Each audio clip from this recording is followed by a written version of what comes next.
Hey guys, going to show you how to fold your skins and put them away when you're ready to ride.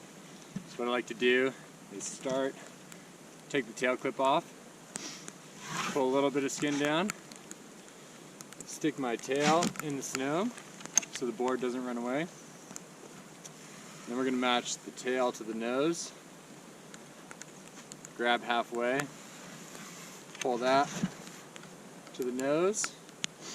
So now we're folding a quarter of it back on itself. I grab that little fold that I just made, and then it's perfectly stuck together.